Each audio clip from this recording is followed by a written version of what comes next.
What's up, guys? Welcome to my YouTube channel. This is Rutuja Hekshite here, back again with you guys and sharing a very informative topic, a very well known and very sensitive topic called as PCOS. Many women are scared to talk about this topic as the stigma attached behind it called as infertility and excessive body hair. So, let's go. Now, we all are confused between the difference of PCOS and PCOD. Let's get to the basics. All women have two ovaries that release an egg alternatively every month. What is PCOD? Polycystic ovarian disease is a condition where the ovaries release a lot of immature eggs or partially mature eggs that turns into cysts. What is PCOS? Polycystic ovarian syndrome. In women with PCOS, the ovaries produce higher level of androgens than usual, which interferes with the development and release of the eggs. PCOD is more common with comparison to PCOS. Around 1/3 of the women around the world usually suffer with PCOD. PCOS is about hormonal imbalances with too much estrogen and increased testosterone in the blood and not enough FSH, that is follicle stimulating hormone, in the ovaries to release an egg. PCOS is a health condition linked with hormonal imbalances and insulin resistance, which comes up with a lot of other symptoms. Polycystic ovaries means many cysts, around 10 or more. Many people think that cysts are the problem, but cysts are basically the symptoms of PCOS. Can you have cysts but not syndrome? Yes. Women with polycystic ovaries and one or more classic symptoms are said to have PCOS, but not all women with polycystic ovaries on an ultrasound scan would end up with symptoms. Many women who have syndrome does not or have never shown symptoms. So if found with polycystic ovaries, they should take care immediately to prevent with PCOS. Now, can you remove the cyst? Cysts causes syndrome. If you work with the problems related to the cyst, they will disappear or decrease in the number. If you try to remove the cyst, it's like removing a large part of your ovary. If a large amount of ovary is lost, there will be no eggs left to develop. Hence, the ovary will stop functioning and hence you will miss your periods. What are the classic symptoms of PCOS?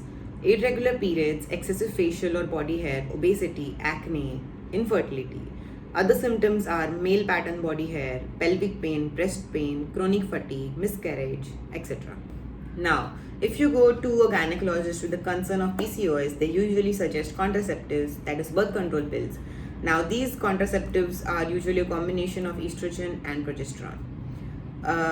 Birth control pills are actually meant for women who want contraception. The reason women use birth control pills in PCOS are many. Women who get acne, their acne reduces by taking birth control pills.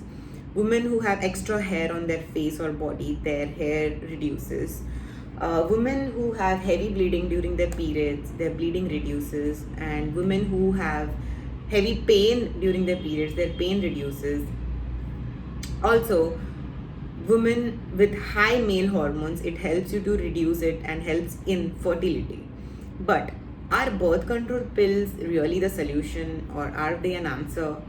It's a band-aid. It won't change anything what is happening inside you.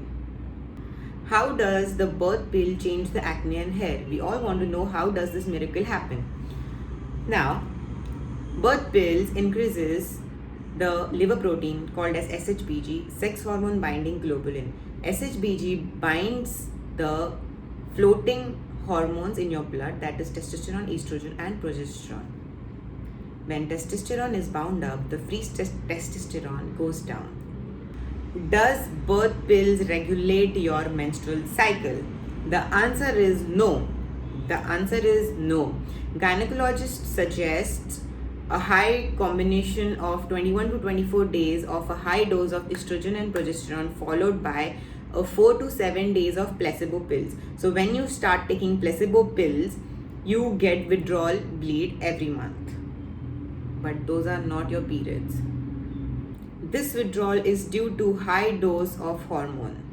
It isn't fixing your hormonal problems. It is just giving a fake bleed. Unless and until you change the real problems of your PCOS, that is lifestyle, as soon as you stop taking pills, your all of your symptoms are going to come back. So few days before of obviously this video was in my list to put it on YouTube and share some awareness.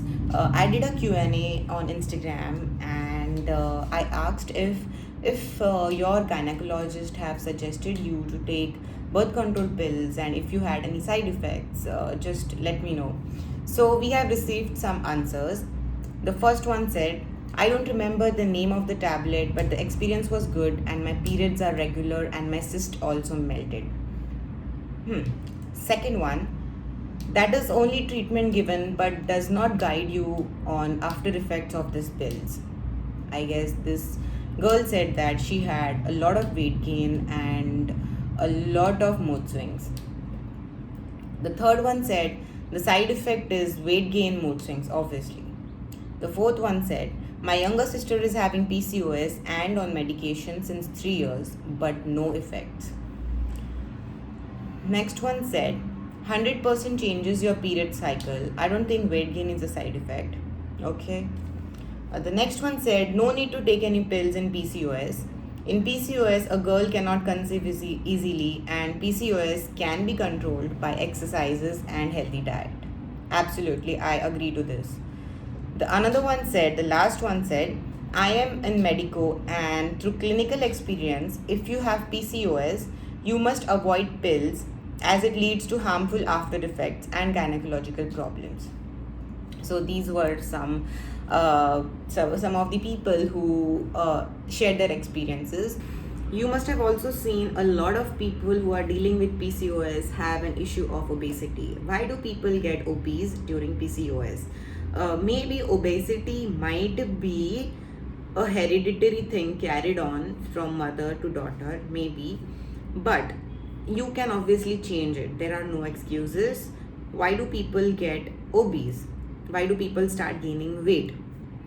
One of the reason of PCOS is stress, a common reason.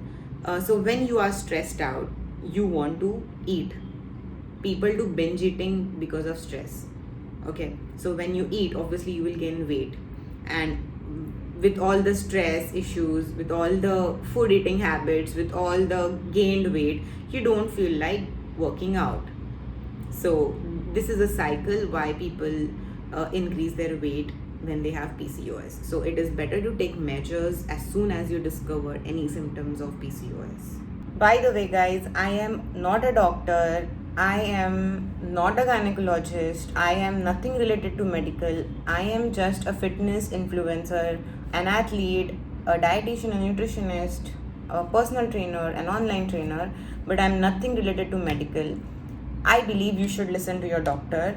These are just important things you should know about if you have anything. This is just a video made to spread awareness.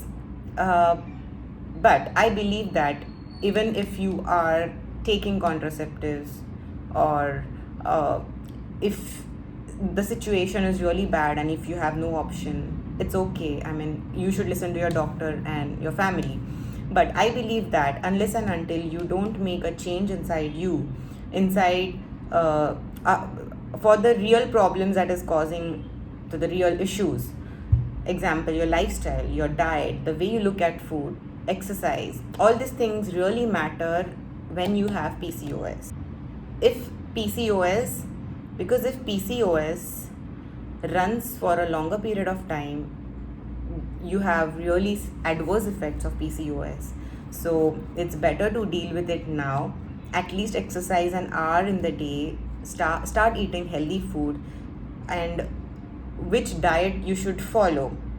Do something which you can maintain for a longer period of time. You should not go on a zero carb or a low carb diet for like 2-3 months just to get rid of PCOS. But what about after 2-3 months you are again going to eat carbs, right? Because nobody can live without carbs. That is just science and nature. So don't do something which you cannot do it for your entire life. Okay, just start a healthy lifestyle, just start a flexible lifestyle which you can maintain for a longer period of time, and you will surely see a positive change in your life. So this was about PCOS, and I hope you guys like the video. If you guys like the video, like it, comment, share, and spread the video. Let's spread the awareness about PCOS. And thank you guys for watching me.